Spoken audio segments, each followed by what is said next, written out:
السلام علیکم ورحمۃ اللہ وبرکاتہ۔ الحمدللہ رب العالمین والعاقبۃ للمتقین والصلاة والسلام علی سید الانبیاء والمرسلین ومن تبعہم بإحسان الی یوم الدین، اما بعد فاعوذ باللہ من الشیطان الرجیم، بسم اللہ الرحمن الرحیم۔ ان الحسنات یذہبن السیئات ذالک ذکریٰ للذاکرین۔ ناظرین کرام، آج کی ہماری یہ نشست 12ویں پارے کی منتخب آیات کی مختصر تفسیر کے سلسلے میں ہے۔ اس پارے میں 2 حصے ہیں۔ پہلا حصہ ہے سورہ ہود کا مکمل حصہ، صرف 5 آیتیں 11ویں پارے کے اندر موجود ہیں۔ اس کے بعد دوسرا ہے سورہ یوسف کا ابتدائی حصہ۔ سورہ ہود میں اللہ رب العزت نے ان قوموں کا تذکرہ کیا جنہوں نے احکام الہی کا انکار کیا، پیغمبروں کی تکذیب کی، ان پر ایمان لانے سے انکار کیا۔ اللہ رب العالمین نے ان کو ایسی سزا دی کہ رہتی دنیا تک کے لیے ان کو نشان عبرت بنا دیا۔ اس پارے کے اندر پہلی بات یہ ہے کہ اللہ رب العالمین کا عرش پہلے پانی پر تھا۔ اللہ رب العزت نے ارشاد فرمایا کہ اللہ تعالیٰ کی ذات وہ ہے جس نے آسمان و زمین کی تخلیق فرمائی 6 دنوں کے اندر، وَكَانَ عَرْشُهُ عَلَى الْمَاءِ، اور اس وقت اللہ تعالیٰ کا عرش پانی کے اوپر تھا۔ آسمان و زمین کو پیدا کرنے سے پہلے اللہ تعالیٰ کا عرش پانی کے اوپر تھا۔ اللہ تعالیٰ نے کہا ہم نے انسانوں کی تخلیق اس لیے کی لِيَبْلُوَكُمْ أَيُّكُمْ أَحْسَنُ عَمَلًا، تاکہ تم میں کون اچھا عمل کرتا ہے۔ تو اللہ تعالیٰ ہمارے اچھے اعمال کو دیکھنے کے لیے ہمیں پیدا کیے ہیں، اس لیے ہم اچھے اعمال کریں۔ اللہ تعالیٰ کے یہاں اگر اعمال اچھے نہ ہوں، ڈھیر سارے منمانی اعمال ہوں، اس کی کوئی حیثیت نہیں ہے۔ اس لیے وہی اعمال اچھے ہیں جو اخلاص کے ساتھ کیے گئے ہوں اور سنت رسول کے مطابق ہوں۔ دوسری بات جو اس پارے کے اندر ہے وہ یہ کہ منکرین قرآن کو چیلنج کیا گیا ہے کہ اگر قرآن کے کلام الہی ہونے میں تمہیں شک اور شبہ ہے تو تم اس کے مقابلے کے لیے 10 ہی آیتیں پیش کر کے دکھاؤ۔ لوگ بھلا سوچ کر کے دیکھیں کہ کلام الہی کا کلام مخلوق سے کیسے مقابلہ کیا جا سکتا ہے۔ اللہ کے کلام کا مقابلہ کسی کے کلام سے ہو ہی نہیں سکتا۔ لوگوں نے کوشش بھی کی اور ناکام رہے۔ تو اللہ رب العالمین نے چیلنج کیا ہے کہ کوئی میرے کلام کا مقابلہ نہیں کر سکتا ہے۔ تیسری بات جو اس پارے کے اندر ہے وہ یہ کہ جو دنیا کے دل دادا ہیں، آخرت میں اس کا کوئی حصہ نہیں ہے۔ اللہ رب العالمین نے کہا کہ جو دنیا کو چاہتے ہیں ہم ان کو خوب دنیا ہی دے دیا کرتے ہیں، دنیا کی خوب نعمتیں اس کو عطا کر دیتے ہیں، لیکن اللہ تعالیٰ نے کہا لیس لہم فی الآخرۃ الا النار، ان کے لیے آخرت میں سوائے دوزخ کے آگ کے اور کچھ بھی نہیں ہے۔ یعنی دنیا تو وہ پالیں گے لیکن آخرت میں سوائے رسوائی اور ذلت کے ان کو کچھ ہاتھ نہیں آئے گا۔ اس کے مقابلے میں کئی مقامات پر اللہ تعالیٰ نے اپنے نیک بندوں کا تذکرہ کیا ہے کہ جو ہمارے نیک بندے ہیں ہم ان کو دنیا بھی دیں گے اور اللہ تعالیٰ نے کہا آخرت بھی ہم ان کو عطا کریں گے۔ اس لیے اللہ کا محبوب بنے، دنیا بھی ملے گی اور آخرت کی نعمتیں بھی حاصل ہوں گی۔ اس کے بعد اللہ رب العالمین نے ان قوموں کا تذکرہ کیا جن پر اللہ تعالیٰ کا عذاب نازل ہوا۔ سب سے پہلے حضرت آدم علیہ السلام کے 10 پشتوں کے بعد یا 10 نسلوں کے بعد حضرت نوح علیہ السلام کو اللہ تعالیٰ نے پیغمبر بنا کر اس دنیا کے اندر بھیجا۔ انہوں نے تقریباً 950 سال تک اللہ تعالیٰ کے دین کی تبلیغ کی، دعوت کا کام کیا، لیکن سوائے چند لوگوں کے سارے لوگوں نے ان کی دعوت کو ٹھکرا دی، ایمان نہیں لائے۔ اللہ تعالیٰ سے بالآخر انہوں نے دعا کی کہ اللہ تعالیٰ ان پر تو اپنا عذاب نازل کر۔ اللہ تعالیٰ نے کہا کہ تو کشتی بنانا شروع کر دے اور کسی کی پرواہ نہ کر، ہم ان کو پانی کے زلزلے میں ڈبو دینے والے ہیں۔ اللہ تعالیٰ کے حکم سے حضرت نوح علیہ السلام جب کشتی بنانے لگے، لوگ ان کا تمسخر کرتے تھے، ان کا مذاق اڑاتے تھے کہ یہ کہاں کشتی چلائیں گے، یہ خشکی میں کشتی چلائیں گے، لیکن وہ اپنے کام میں مگن رہے۔ جب کشتی بن کر تیار ہو گئی تب اللہ رب العالمین کا عذاب آیا اس طور پر کہ پانی کے زلزلے زمین سے بھوچال کی شکل میں نکل پڑے اور آسمان سے اللہ تعالیٰ نے مسلدھار بارش کو نازل کر دیا، اور اللہ رب العالمین نے حکم دیا کہ جتنے ایمان ایمان والے ہیں وہ سب اس کشتی میں شامل ہو جائیں، سوار ہو جائیں، اور جو لوگ ایمان نہیں لائے ہیں ان سب کو آج غرق کر دیا جائے گا۔ جب مومنین اس میں سوار ہوئے، اللہ تعالیٰ کے پیغمبر حضرت نوح علیہ السلام پر ایمان نہ لانے والوں میں ان کی بیوی اور حضرت نوح علیہ السلام کے بیٹے کنعان بھی تھا۔ اس نے ایمان نہیں لایا۔ اپنے بیٹے کو مخاطب کرتے ہوئے ایسے موقع پر کہا کہ بیٹا آؤ میری کشتی میں سوار ہو جاؤ۔ اس نے کہا کہ یہ جودی پہاڑ جو دیکھ رہے ہیں میں اس جودی پہاڑ پر چڑھ جاؤں گا، اللہ کا عذاب میں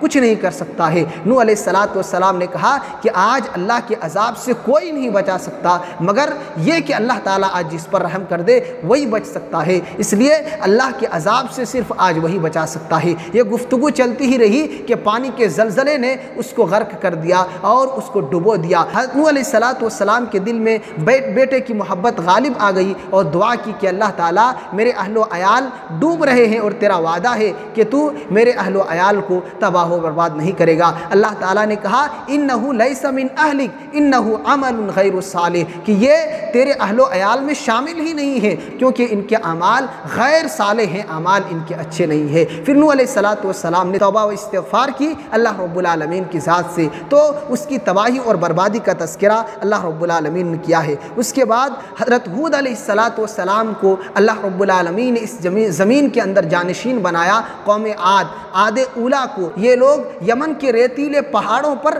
بسیرا کرنے والے لوگ تھے، ان کے علاقے وہاں آباد تھے، بڑی طاقتور بڑی قوت والے لوگ، یہاں تک کہ یہ لوگ پہاڑوں کو تراش کر محل بنا لیا کرتے تھے، گھر بنا کر رہا کرتے تھے پہاڑوں کو تراش کر، یہ اتنے طاقتور اور قوت والے لوگ تھے۔ لیکن جب ایمان لانے سے انکار کیا تو اللہ رب العالمین نے تیز و تند ہواؤں کو ان پر بھیج دیا اور یہ ہوائیں مسلسل 7 راتیں اور 8 دن تک ان پر جاری رہیں، یہاں تک کہ اللہ رب العزت نے ان سب کو تہس نہس اور برباد کر کے رکھ دیا۔ تو یہ حضرت ہود علیہ السلام کی قوم عاد کا تذکرہ اللہ رب العالمین نے اس بارے کے اندر کیا ہے۔ اس کے بعد اللہ رب العالمین نے حضرت صالح علیہ السلام کی قوم کو، قوم سمود کو اس زمین کے اندر آباد کیا۔ سمود کا مسکن حجر تھا جو حجاز اور شام کے درمیان واقع ہے، جسے آج کل مدائن صالح بھی کہا جاتا ہے۔ یہ لوگ عرب کے رہنے والے تھے۔ 9 ہجری کے اندر اللہ کے نبی صلی اللہ علیہ وسلم جب غزوہ تبوک کے لیے جا رہے تھے، راستے میں جب یہاں سے گزر ہوا تو نبی صلی اللہ علیہ وسلم نے کہا کہ یہ عذاب والی قومیں ہیں، اس لیے یہاں سے تیزی کے ساتھ گزر جاؤ۔ اللہ رب العالمین نے حضرت صالح علیہ السلام کی قوم میں ایک اونٹنی کو ظاہر کیا تھا، پہاڑ کی ایک چٹان سے ایک اونٹنی کو اللہ رب العالمین نے ظاہر کیا تھا۔ لوگوں نے یہ مطالبہ کیا تھا ایمان لانے کی شرط پر کہ ہم ایمان لائیں گے جب اللہ رب العالمین اونٹنی کو اس پہاڑ سے نکال دے۔ اللہ رب العالمین نے ان کے مطالبے پر اونٹنی کو پہاڑ سے نکالا اور اللہ رب العالمین نے کہا کہ کوئی بھی اس اونٹنی کے ساتھ غلط ارادے سے چھیڑ چھاڑ نہیں کریں گے، اور پانی کے لیے بھی جو گھاٹ تھا اس میں 2 دن مقرر کر دیے کہ ایک اونٹنی کے لیے ہے، دوسرا دن لوگوں کے پینے کے لیے ہے۔ لیکن لوگوں نے ایک تو اونٹنی کی بانچیں کاٹ دی اور اس کو قتل بھی کر دیا۔ اللہ تعالیٰ نے 3 دن تک مہلت دی، اس کے بعد اللہ رب العالمین کا عذاب ان پر نازل ہوا اور اللہ رب العالمین نے ان کو سخت چیخ کے ذریعہ پکڑ لیا، ان کے اوپر سخت چیخ کو بھی نازل کیا۔ اللہ تعالیٰ نے پانی کے زلزلے بھی ان پر نازل کیے اور وہ اپنے گھروں کے اندر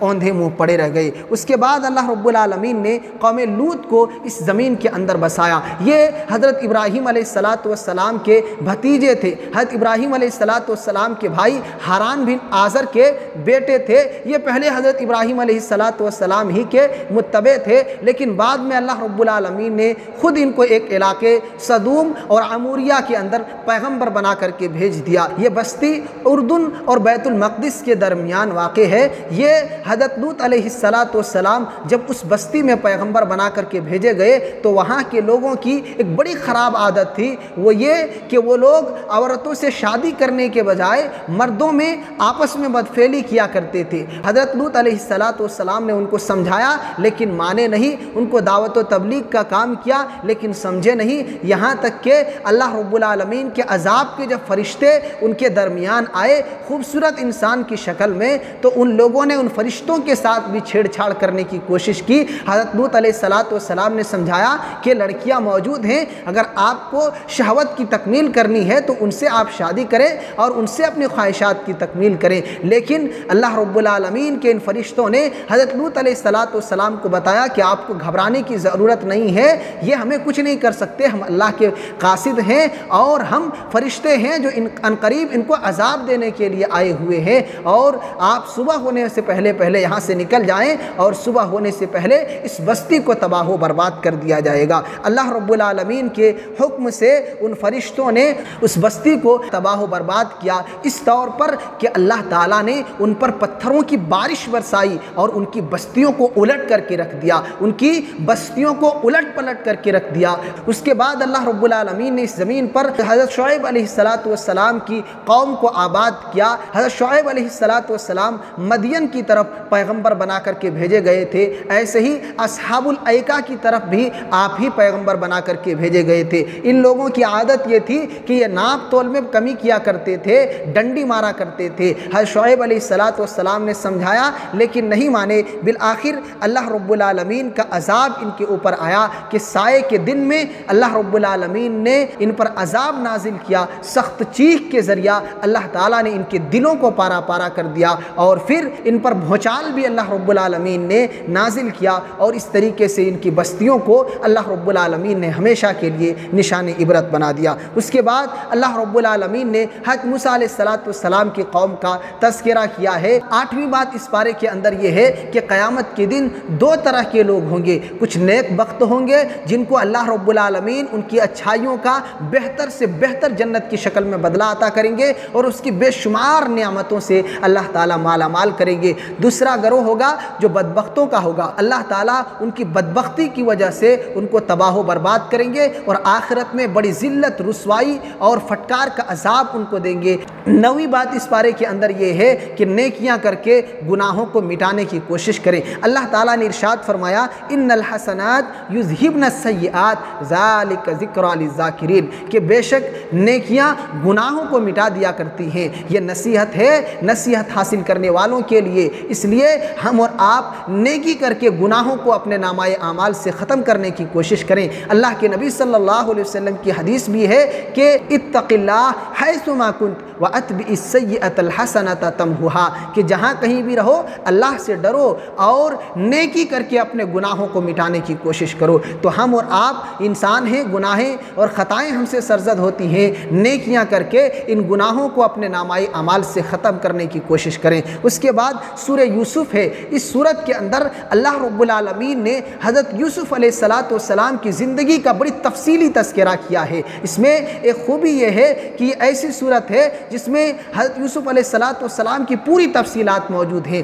دوسرے پیغمبروں کے جو واقعات ہیں وہ قرآن کے مختلف صورتوں میں بکھرے ہوئے ہیں، لیکن حضرت یوسف علیہ السلام کا پورا واقعہ اسی صورت کے اندر موجود ہے۔ دوسری صورتوں میں حضرت یوسف علیہ السلام کا نام تو آیا ہے لیکن وہاں ان کے قصے ذکر نہیں کیے گئے ہیں۔ یہاں پورا تفصیل کے ساتھ یوسف علیہ السلام کے زندگی کے اہم واقعات ذکر کیے گئے ہیں، جس کو اللہ تعالیٰ نے احسن القصص سے تعبیر کیا ہے کہ بہترین قصہ، بہترین واقعہ حضرت یوسف علیہ السلام کا قصہ اور واقعہ ہے۔ واقعہ یہ ہے کہ حضرت یعقوب علیہ السلام کے کل 12 بیٹے تھے۔ ان 12 بیٹوں میں حضرت یوسف علیہ السلام بڑے حسین و جمیل تھے، تو ان کے حسن اخلاق اور حسن صورت کی وجہ سے، حسن سیرت اور حسن صورت کی وجہ سے ان کے والد صاحب ان سے بڑی محبت کرتے تھے، ان کو بڑی چاہتے تھے، جس کی وجہ سے ان کے بھائی ان سے حسد رکھا کرتے تھے۔ ایک مرتبہ حضرت یوسف علیہ السلام نے اپنے والد سے تذکرہ کیا کہ میں نے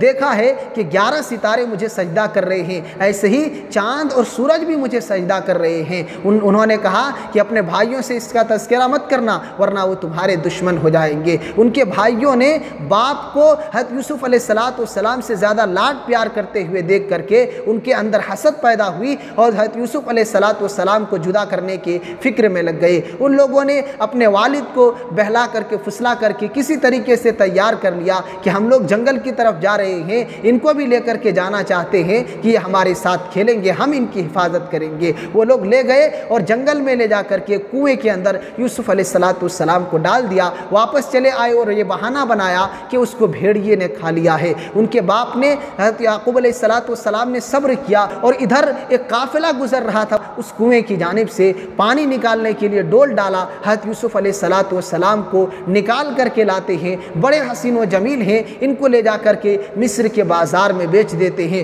وہاں کا بادشاہ عزیز مصر حضرت یوسف علیہ السلام کو خرید لیتے ہیں، غلامی کی زندگی بسر کرتے ہوئے بادشاہ کے پاس رہتے ہیں۔ جب جوان ہوتے ہیں تو بادشاہ کی بیوی، عزیز مصر کی بیوی، خود ان پر فریفتہ ہو جاتی ہیں اور ان پر ڈورے ڈالنے لگتی ہیں، برائی کی طرف دعوت دیتی ہیں، لیکن یوسف علیہ السلام اس کو قبول کرنے سے انکار کر دیتے ہیں، ڈراتی ہیں، دھمکاتی ہیں، لیکن وہ تیار نہیں ہوتے۔ یہ چرچا پورے علاقے کے اندر پھیل جاتا ہے، ان کی سہیلیاں، مصر کی عورتیں ان کو دھتکارتی ہیں کہ کتنی نادان ہیں، اگر ان کو فریفتہ ہونا ہی تھا تو کسی نے حسن و جمال کے پیکر کو تلاش کرتی اور ان پر فریفتہ ہو جاتی۔ یہ کیا بات ہے کہ اپنے غلام کے ہی عاشق بن گئی ہیں۔ ان لوگوں کو جواب دینے کے لیے زلیخا عزیز مصر کی بیوی نے ایک دعوت کا اہتمام کیا اور ساری عورتوں کو بلایا کہ ذرا یوسف کے حسن کو بھی دیکھ لیں کہ میں جو فریفتہ ہوئی ہوں ان کے حسن کا کیا عالم ہے۔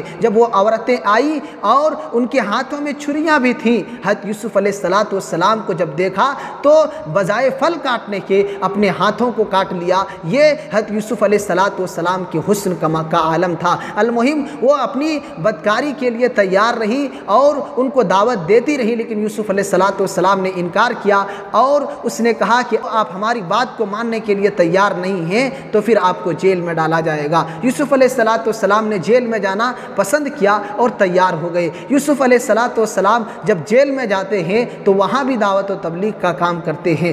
اسی جیل کے اندر دو ایسے ساتھی ملتے ہیں جنہوں نے خواب دیکھا تھا۔ وہ اپنی خواب کا تذکرہ حضرت یوسف علیہ السلام سے کرتے ہیں۔ ایک شخص کہتا ہے کہ میں نے خواب دیکھا ہے کہ میں شراب نچوڑ رہا ہوں۔ دوسرا شخص کہتا ہے میں نے خواب میں دیکھا کہ میں اپنے سر پر روٹی اٹھائے ہوئے ہوں اور پرندے اس روٹی کو کھا رہے ہیں، آپ ہمارے محسن نظر آتے ہیں، اس لیے اس کی تعبیر بتائیے۔ یوسف علیہ السلام نے کہا کہ دونوں میں سے ایک کا واقعہ تو یہ ہے کہ ایک شخص دوبارہ جائیں گے اور بادشاہ کو شراب پلائیں گے، جہاں تک دوسرے کی بات ہے تو اس کو عنقریب سولی دے دی جائے گی اور اس کے سر کو پرندے نوچ نوچ کر کھائیں گے۔ تو ان دونوں کا تذکرہ ہے، اور اس شخص سے جس کے بارے میں یوسف علیہ السلام کو گمان تھا کہ یہ آزاد ہو جائیں گے، ان سے کہا کہ جب باہر جاؤ گے تو بادشاہ سے میرا ذکر کرنا، لیکن شیطان نے ان کو بھلا دیا اور حضرت یوسف علیہ السلام کئی سال جیل میں رہے۔ اس کے بعد